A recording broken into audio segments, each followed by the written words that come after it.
Welcome to the Door podcast, where we talk about everything and anything that is surrounding our world.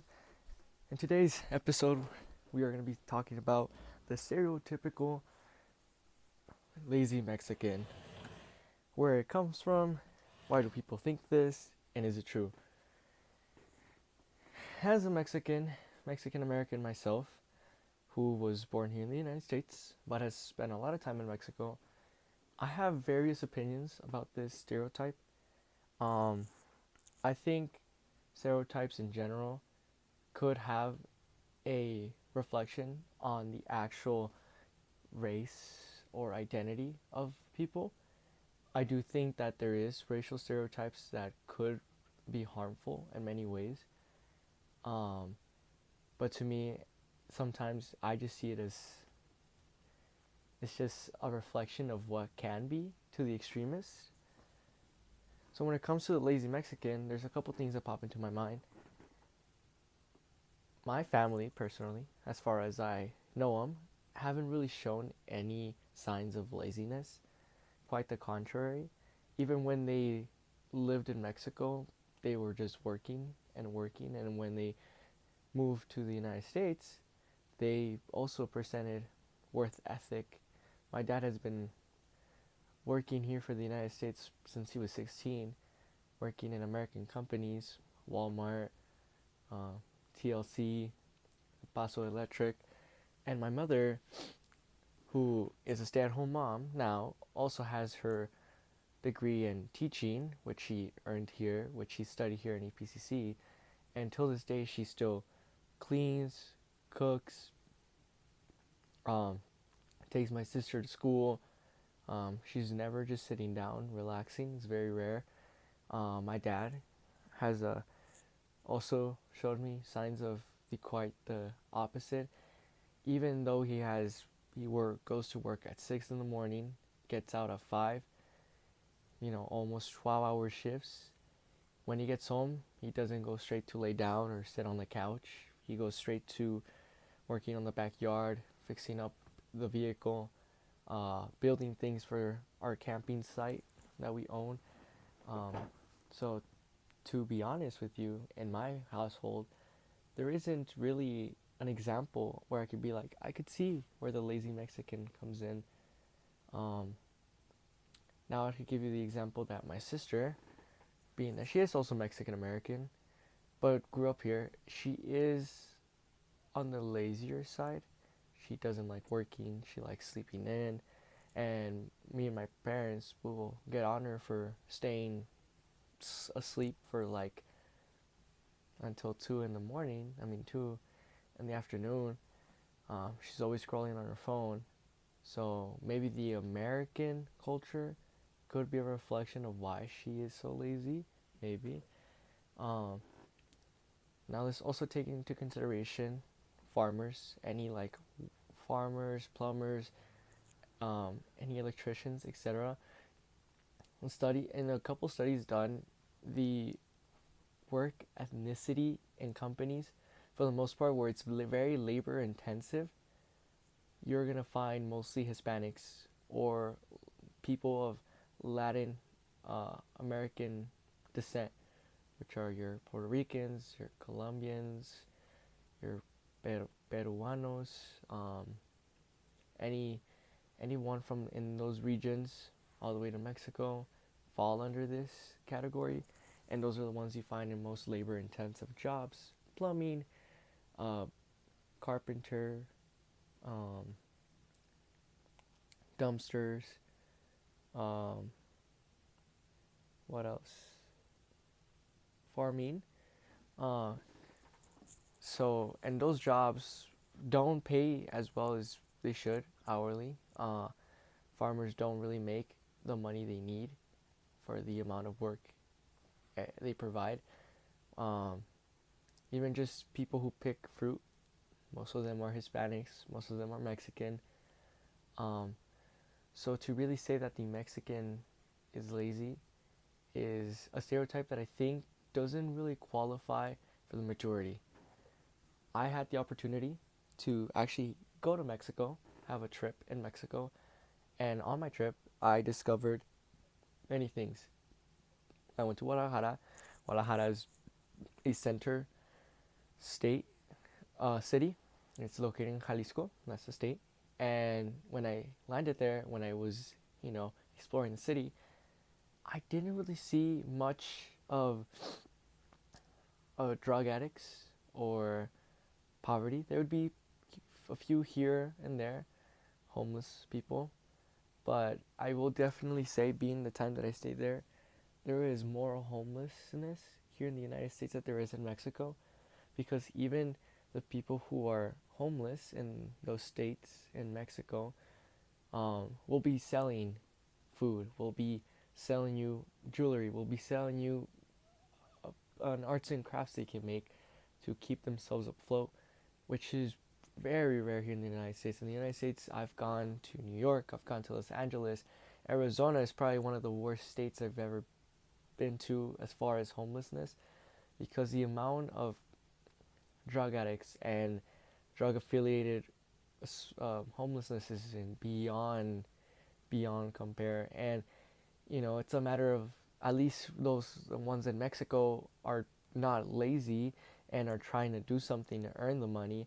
Maybe they use the money for the wrong things, alcohol, liquor, drugs, but at least they are keeping themselves afloat in the sense of they keep working. They're always working. There's very few. There was only like 4 or 5 that I saw that were just asking for money. And then, as far as it is for the United States, I've gone to Washington, New York, Arizona, Los Angeles, big cities like Guadalajara, and I saw a lot of homelessness and not a lot of work ethic in that aspect. They were either high out of their minds, drunk without compare, or just begging for money.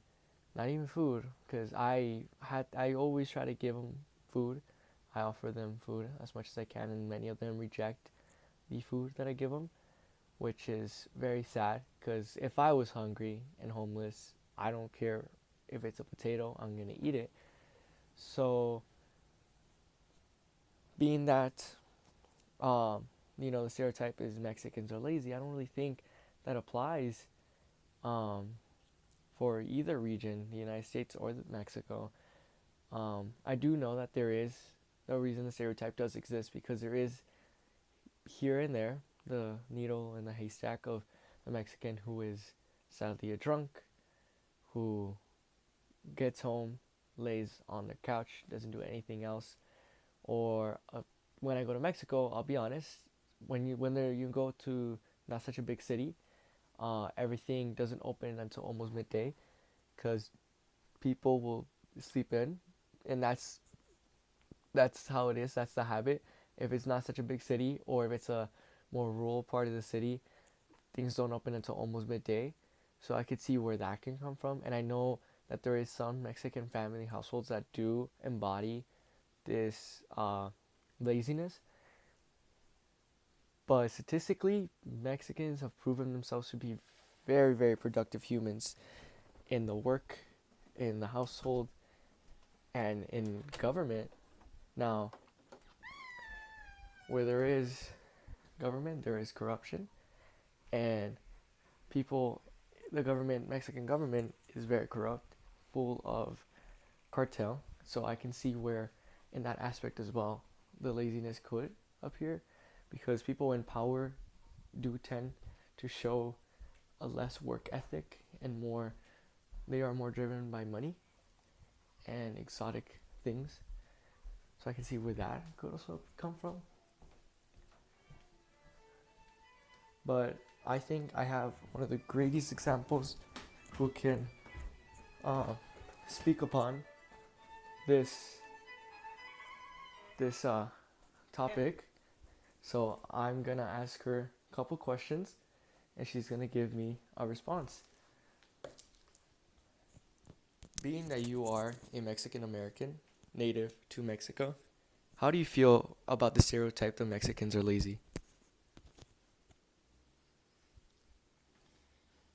Pues yo como mexicana te puedo decir que no podemos generalizar, porque en México está muy dividido, depende también de la parte de México de donde vengas, es diferente cultura. Yo, por ejemplo, vengo de la parte norte de México y es mucho lo que tienes que trabajar para conseguir cosas. Hay un dicho muy famoso en México que dice, el norte trabaja, el centro piensa y el sur descansa. ¿Por qué? Al sur de México es muy fácil para las personas conseguir fruta, conseguir comida, porque se meten al mar, ya sacaron el pescado, ya sacaron unas almejas, ya tuvieron que comer. La fruta se está cayendo a los árboles. Muchas veces la gente la anda levantando. En el centro de México es lo mismo. Se dice que el centro de México es el que piensa porque ahí están las universidades y ahí está también el gobierno que dirige todo México. Pero también, o sea, tienen el clima, los árboles, todo se da muy fácil. En cambio, en el norte es desierto. Para conseguir una fruta, para conseguir carne, es más difícil y la tienes que trabajar. A mí el choque de culturas, a mí me ha pasado que viene gente de otros lados y dices que tienen que trabajar mucho, sí. O sea, también depende. Y no podemos generalizar que todo el mexicano es flojo. Sí hay mexicanos flojos, pero también habemos mexicanos que sí nos cuesta trabajo y le trabajamos duro. Y yo comenté que cuando fuimos a Guadalajara, aunque había pobreza, no se ve tanto como en los Estados Unidos. Y también comenté que hasta en la pobreza, los pobres hasta trabajan artesanía para ganar pesos. Ya que usen ese dinero para otras cosas es un problema que tenemos los dos Estados Unidos, mexicanos y los americanos, que pobreza no es problema de dinero, la pobreza es problema de droga y alcohol, pero aún comparado a los americanos, los mexicanos tratan de buscar maneras de vender dulces o artesanías para ganar dinero. Y estaba diciendo que hasta en pobreza un mexicano trabaja, por bueno o por mal. ¿Tú qué opinas? Pues yo opino lo mismo. Sí hay mucha gente que está acostumbrada a que le den y a depender de que el pobrecito.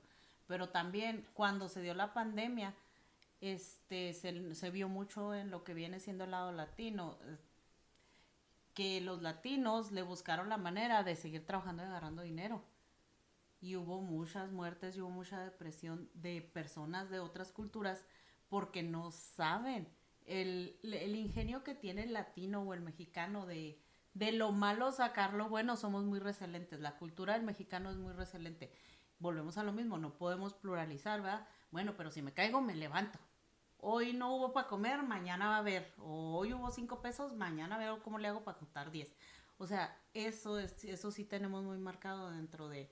Yo te lo vuelvo a repetir, no podemos generalizar porque sí hay gente floja. Me ha tocado conocer gente floja. Cuando yo fui a Oaxaca, yo me quedé así como que fuimos a un intercambio de maestros y los maestros nos dicen, vamos a hacer huelga.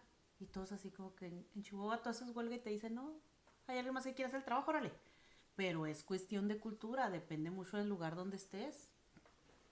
Y tú, cuando aquí en los Estados Unidos, esta estereotípica a pensamiento de los mexicanos se puede ver como racismo, pero yo también comenté que casi estadísticamente todos los trabajos que son intensivos de trabajo físico está corrido por mexicanos, la mayoría, hasta lo que son granjeros, ahorita con las muchas deportaciones, lo que es el granjero está perdiendo mucho dinero, porque ya nadie está trabajando la granja, los fields. Entonces, ¿tú qué piensas y opinas sobre eso?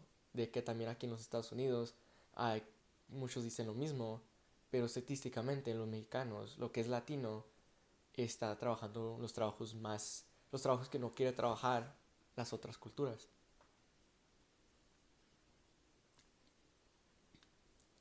Mm, Mira, yo te puedo hablar desde mi lado, yo vengo de familia de... Mis abuelos eran, Agricultores. eran agricultores y ganaderos. Y sí es mucho el trabajo, para trabajar la tierra, para y luego que cosechas y que no vale lo que cosechaste. O sea, es mucho el trabajo, lo que le invierten, es las vacas, por ejemplo, es un trabajo de quesos todos los días. Tú no puedes dejar a la vaca un día sin comer. O sea, la vaca tiene que comer todos los días para que te dé leche. Tú tienes que ordeñar la vaca todos los días porque si no la vaca se te enferma y ya no va a haber. O sea, eso es un trabajo muy esclavizante porque tienes que estar ahí 24/7. O sea, es un trabajo que es muy, muy pesado. Y aquí, lamentablemente, vemos mucha gente que venimos a querer trabajar. Hay mucha gente que sí viene a trabajar y viene a trabajar desde abajo y no le importa, pero hay gente que, por ejemplo, viene ya con estudios y ya la quiere de jefe. Y es en todas las culturas. O sea, no porque ya estudiaste, tienes que empezar desde abajo. Y trabajarle es la única. O sea, desde abajo e ir subiendo poco a poquito. Otra cosa que también se ve mucho y es muy triste y a mí me duele como mexicana. Generalizan mucho porque sí es cierto que vienen mucho mexicano a veces cruza y en lugar de trabajar depende de lo que le van a dar de gobierno. Eso sí es cierto porque lo hemos vivido y lo hemos visto, pero no podemos generalizar porque hay mucha gente que si viene a trabajar y viene a meterse sus friegas y a buscar un mejor futuro y una mejor vida para sus hijos. Y es también algo que yo comenté, que tú, estudiante mexicana, tú viniste a terminar tu carrera acá, casi de cero, porque pues de lo que tengo entendido, el gobierno de los Estados Unidos casi no da validación a lo que es el estudio mexicano. Por ejemplo, mi carrera, como es de maestra, yo tengo una licenciatura en educación primaria. Mi licenciatura, sí me la valen, pero yo tendría que tomar como una maestría. Si yo tomo una maestría, sí me valen todas mis clases. Pero si yo quiero revalidar mi título, entonces sí tengo que tomar varias clases porque la educación es muy, bueno, tiene mismas bases, pero a mi punto de vista la educación en México está un poquito más avanzada porque está muy basada en lo que viene siendo la educación de España. España es el lugar donde tiene el mejor nivel de educación para educar, la pedagogía, para dar clases. Y aquí en Estados Unidos todavía está un poquito más abajo de eso. Entonces las clases son un poquito diferentes. Bueno, pues muchas gracias por su tiempo, madre mía, te quiero mucho. Entonces te dejo y gracias por agregarle a mi podcast sobre mexicano flojo. As stated, my mom gave me a very good representation of what she sees as a Mexican herself, as why the stereotype could exist, being that she also explained that in the South, that is what is more common. Everything is a lot easier for people in the South when it comes to fruit, vegetables, and meat. And in the North, being that it's more desert, is a lot harder. So she has a lot of good points. I hope you guys enjoyed this episode, and I'll see you on the next one.